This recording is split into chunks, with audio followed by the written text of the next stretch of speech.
Hi, the poor boss spent 5 hours in a broken elevator as a result of her own idiotic orders. This story takes us back to the old days when Blockbuster and Hollywood Video were the main entertainment for the whole family on Friday nights. And cell phones, still seemed like a luxury to most people. That is, to the 90s.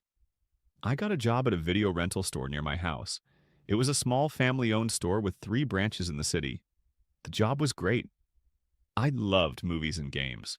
The store was close to home and school. I even got free video rentals and a discount at a nearby sandwich shop. The store itself was located in a beautiful old building from the 1920s. Marble staircases and an incredible old elevator with a metal cage leading to the warehouse and staff room. This job was perfect for me. Flexible hours, decent pay, but with one downside. My boss. Let's call her Amanda because that was her name. Seriously, screw Amanda. Amanda was a middle-aged woman who seemed to be completely dissatisfied with how her life had turned out. As a result, she took out all her frustration on those around her, especially her younger colleagues. If you were a student like me, you got an extra dose of contempt from her. But really, how dare you dream of earning more than $7.50 an hour? Although I'm generally pretty tolerant of people like that, Amanda really did her best to drive me up the wall. She was mean, petty, and nasty, and did everything she could to just be unpleasant. She didn't even bother to be polite to customers. The only plus was that she didn't let all kinds of weirdos throw tantrums over nothing. I might have put up with her if she had been competent or good at her job, but she wasn't. Amanda was kept there solely because she was the owner's daughter-in-law. She knew nothing about movies, games, game consoles, or anything else we sold or rented. When a customer had a question, she would pass it on to another employee. Problems with a computer? They called me. A delivery that needed to be entered into the system? Me again. Goods that needed to be moved to the warehouse? Me again. Any unpleasant work? It had to be assigned to me right away. She herself usually sat in the office, watched TV or chatted on the phone, tying up the store's work number for hours and did everything she could to avoid working. When I complained, Amanda to Ken, the store owner, he just sighed heavily, grimaced painfully, and asked me to just be patient and stay away from her if possible. I got the distinct impression that Ken himself didn't particularly like her, but she was his daughter-in-law. He tried to keep us from crossing paths as much as possible in the schedule, but at least once a week I still had to work with this demon. Once I was on the phone with a customer discussing late return fees when Amanda decided she needed to make an urgent call. As a result, she publicly tore me apart in front of the entire store. It was Saturday, and we were packed with customers. She yelled so loudly that the woman on the other end of the line asked if we were being robbed and if she should call the police. Before I could answer, Amanda snatched the phone out of my hands and slammed it down on the cradle. You should never, ever be on the phone. Do you understand me? Although I desperately wanted to headbutt her, I held back, bit my tongue, took a deep breath, and counted to 10. When that didn't help, I continued counting to 20, then to 50. Instead of wishing that rabid wolverines would tear her apart, I just smiled and said, "Okay." It seemed to upset her even more than if I had lost my temper. She stormed off to the office, and I began serving the stream of customers. Everyone asked if I was okay, and one even offered suggestions on how to dispose of the body. The suggestions were sensible, of course, but I had enough of my own ideas. Although gutting Amanda with rusty paper scissors sounds tempting, it would hardly have helped my life goals. Instead, I simply noted the episode in my big book of voodoo curses and waited for the right moment to thank Amanda for her touching gesture, my humiliation in front of half the city. But for my act of malicious obedience, I needed some kind of excuse, and Amanda didn't let me down. A month passed. I worked about 7 hours out of 9, and during that time I saw Amanda once when she was leaving the store. Considering that there were only 2 hours left until the end of my shift and I hadn't taken a break yet, I really needed to use the restroom. I told my colleague that I was going to the bathroom, but it seemed that toilet matters did not fit into Amanda's worldview. She started banging and kicking the bathroom door, demanding that I come out. I took my time, calmly washed my hands, fixed my hair, and came out looking as unperturbed as possible. While she was screaming, I ignored her, walked ahead into the hall, and picked up a cart with movies to arrange. She grabbed the front of the cart and knocked the top stack of movies off it. Then she told me about the questionable origins of my parents and said that I love to cuddle passionately with mothers and that I'm a bitch. Honestly, I had no idea about such things in my life. All this time, I thought I was just a regular college student, but I probably could have been on TV if I had known earlier how special I was. Amanda stated that under no circumstances was I allowed to leave the sales floor during my shift. Once again, I summoned an inner calm that would have made Gandhi proud, put on a smile, and nodded. Okay. On the outside, I looked calm, but on the inside, I had already made up my mind, and I wasn't going to miss my chance. Even if it was a slim chance, my moment would come. And that moment came on a lazy, blissfully quiet morning. Since it was early, Amanda and I were the only ones in the store. I hoped she would stay in the office so I wouldn't have to run into her. When I arrived, repairmen were working near the elevator. One of them came up to me and said they were missing a part and would be back tomorrow to finish the job. It was a little annoying that now I would have to carry boxes of cassettes up the stairs, but it wasn't a big deal. Amanda showed up a couple of hours later and didn't say a word to me. I was standing at the counter putting stickers on a batch of new items when I noticed Amanda entering the elevator through the back door. After what the technician said about the missing part, it didn't even occur to me that the elevator had power at all, and I thought with slight glee that Amanda would have to climb the hated stairs. She was very lazy after all, but it turned out that the elevator was indeed working. Well, at least enough to travel half a floor and get stuck. It stopped at just the right height that she couldn't get to the top floor or jump to the bottom. I couldn't believe my eyes. The malicious obedience mode was activated. I couldn't see Amanda completely as she tried to open the door and get out, but I could hear her perfectly. The sounds of despair grew louder until I heard the most beautiful sound of my life. Amanda?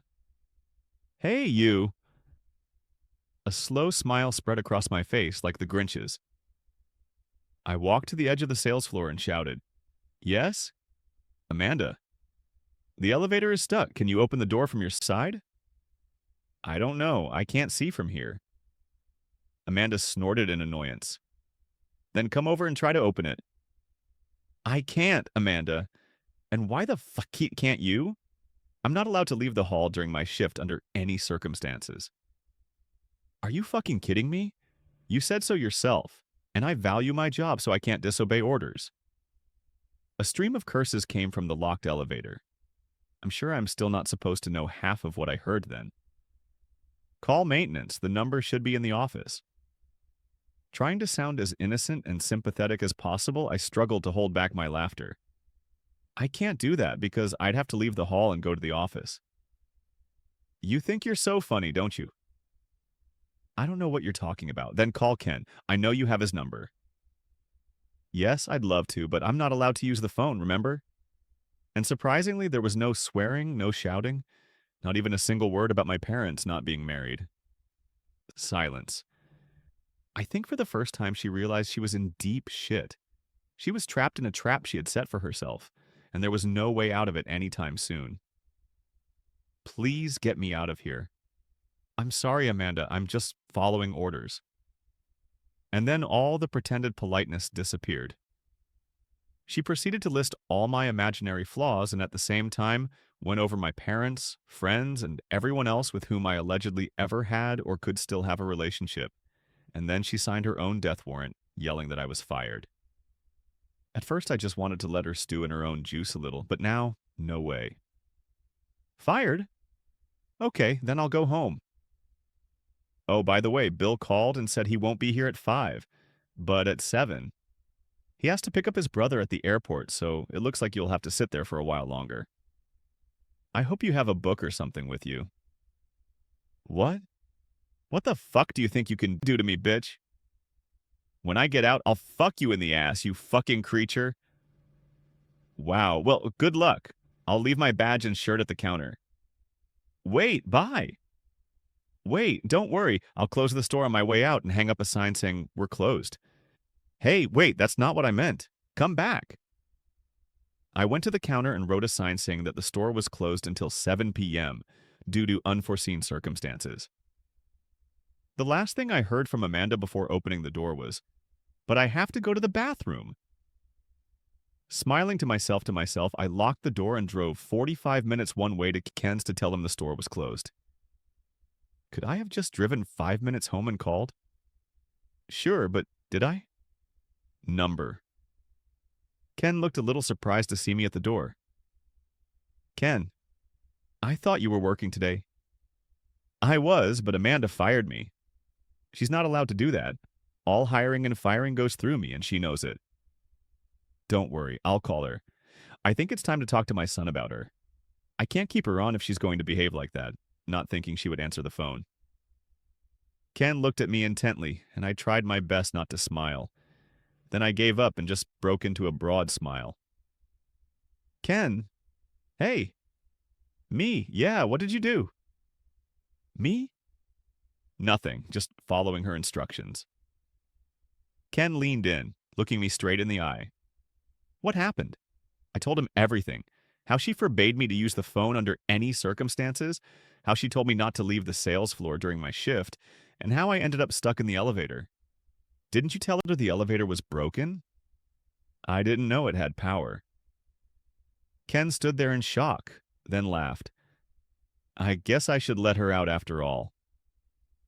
He paused for a moment, looked at his dirty hands and clothes, then back at me. But it's not right to leave the flowers unplanted, and then I'll need to take a shower. I don't want to drive like this, but of course you have a fancy car. It'll be hard to wash all that dirt off the seats and mats. Do you want me to help you with the flowers? Ken nodded seriously and chuckled again. We fiddled around for another hour or so until we finished planting the flowers. Ken said he would pay me for the whole day and sent me home, promising that the job was still mine and that he would deal with Amanda. I had a wonderful rest of the afternoon. Later, Bill told me that when he arrived, the elevator repairman had just pulled up. As a result, Amanda sat in the elevator for about 5 hours. After that day, I only saw her once. She shot daggers at me with her eyes, and I waved cheerfully as she carried her bag of belongings to her car.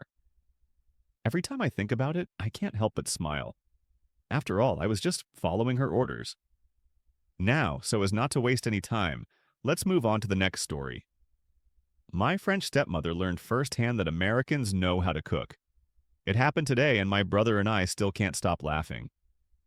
Dad came to town for a few days to visit my brother, let's call him Mark, and brought Gabriel, our stepmother, with him. Gabriel has her good points, of course, but she also has one extremely nasty trait. She is terribly picky and critical when it comes to food. You know, she's like the stereotypical arrogant French person from the movies who always says, "In France, we don't do it that way." Well, Gabrielle acts exactly the same way when it comes to food. Going out to eat with her is pure embarrassment. She constantly sends dishes back to the kitchen, demands that food be prepared in a certain way, and always gets her way. Once she asked the waiter to bring mustard, and 2 minutes later she called him back. Because the mustard is old, bring a new unopened jar. More than once, I had to apologize to the staff on behalf of the whole family and tell the manager that I would personally vouch for them if Gabrielle decided to leave a bad review. She reduced waiters and managers to tears. That's how awful she is. Honestly, I have no idea why Dad puts up with her, although I know for sure that in those moments he is as ashamed as Mark and I are. We can only explain it by saying that Gabriel has some kind of magic vagina. When Gabriel and Dad arrived yesterday, for some reason they wanted to go out to dinner in town. Dad suggested our new favorite diner, which is famous for its breakfast at any time of day. We live near a major highway, and as they say, truckers know all the best diners in all 50 states and beyond. This restaurant is straight out of the 1950s. Leather seats, a dining room packed with truckers and locals, waitresses who remember regulars' orders by heart and don't put up with any nonsense, a noisy kitchen, and although everything is polished to a shine, the interior is worn enough to show it. Many people have passed through this place. In short, this diner has character and history. It may not look like a Michelin-starred restaurant, but it serves one of the best breakfasts I've ever had. I hesitated about whether to take Gabriel there at all, as I didn't want to ruin the staff stay. Mark and I had been there often enough that the waiters and cooks knew us, but Dad wanted Gabriel to experience a true American classic, and he was going to pay, so we went, albeit reluctantly. Fortunately, we arrived at a quiet time, so I told Dad to look for parking, while I went inside to reserve a table. Actually, I wanted to warn the staff about Gabriel and apologize in advance for anything she might do. Fortunately, our regular waitress, let's call her Mary, thanked me for the warning and passed it on to everyone else. We went in, sat down at a table, and Gabriel started her usual circus act. I won't list everything she did because we'd be here forever, but here are the highlights. First, Gabriel sent Mariel back with the coffee 3 times in a row because it was in the wrong order. It's too cold, it's too hot, and there's not enough cream. In the end, Marie, who, believe me, won't let anyone push her around, just slammed the coffee pot on the table along with the cream and sugar and told Gabrielle to figure it out herself because she wasn't going to put up with her shitty coffee anymore. Mark and I chuckled quietly while Gabrielle boiled over. Second, while we were waiting, apparently still seething after the coffee incident, Gabrielle pestered Stephanie, who had only recently started working, and ordered her, not asked her, but specifically ordered her to bring fresh biscuits. Poor Stephanie, understandably worried about her job, obediently brought them, and Gabrielle threw a tantrum because the butter in the small packages wasn't soft enough. Despite Stephanie's explanation that all butter is stored in the refrigerator according to sanitary regulations, Gabrielle sarcastically said that Stephanie could have waited 5 minutes for the butter to soften. In the end, Stephanie almost cried, and I barely restrained myself from sending Gabriel straight to the French chef if food was so important to her. Third, when our dish was brought out, Gabrielle remained silent during the meal, offering no commentary. I didn't know what to expect. Either she really liked it, which was unlikely since I had never seen her praise anyone's food, or she was saving her energy for a particularly nasty outburst, which was more likely. When Mary brought the bill, Gabrielle grabbed it before Dad and said she would pay. Since I was sitting next to her, I saw her write a fat 0 in the tip line and write a note. It's nice that American chefs think they're so good, even though they've never been in a real kitchen. Prove me wrong. Then she slammed the bill book shut and hid it so no one else could see what she had written. I was furious when I read that note and was ready to slap Gabriel.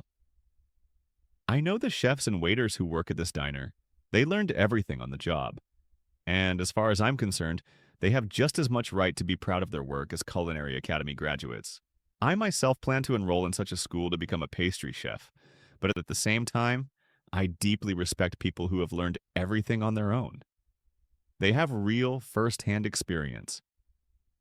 I withdrew $100 from the ATM right in the diner and gave it to the staff as a tip, apologizing for Gabriel's behavior. I was both ashamed and furious. Fortunately, they didn't hold a grudge against us, well, except for Gabriel, and said that Mark and I would always be welcome guests there. I also decided it was time to get back at Gabrielle.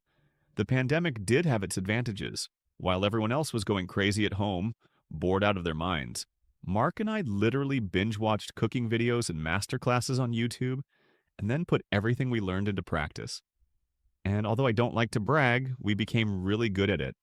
We know how to smoke bacon, cook homemade beef, make the most tender scrambled eggs and flaky croissants, and that's just a small part of it. When we got home, I told Mark my plan, and he smiled from ear to ear. The next day, while Gabriel and Dad were still asleep, Mark and I got up early and rolled up our sleeves. We made scrambled eggs, fried eggs, homemade smoked bacon, biscuits, and fruit salad. Dad woke up first, smelled the aroma coming from the kitchen, and went to wake Gabriel, telling him that the kids were making breakfast. Dad came downstairs first, and Mark asked him to set the table.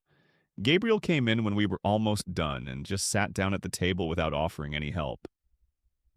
While she sniffed the air, admiring how it smelled like a restaurant in France, and declared that she couldn't wait to try it all, Mark and I served ourselves and Dad and took the food to the kitchen. Gabrielle stared at us in bewilderment. I looked at her. "Oh, I thought you were going to have breakfast at some French cafe. You wrote on the check yourself that Americans think they're good cooks for nothing if they've never been in a real kitchen, and that someone has to prove you wrong. Dad stared at Gabriel, his eyes wide, the color draining from his face. You wrote that? Come on, I said, sitting down. Enjoy your French breakfast with French chefs. Gabriel's face turned red, and she left. I don't know if it was out of shame or anger, but we ate quietly without hearing her whine once. Later, she came back after having breakfast somewhere else and was quiet as a mouse for the rest of the day.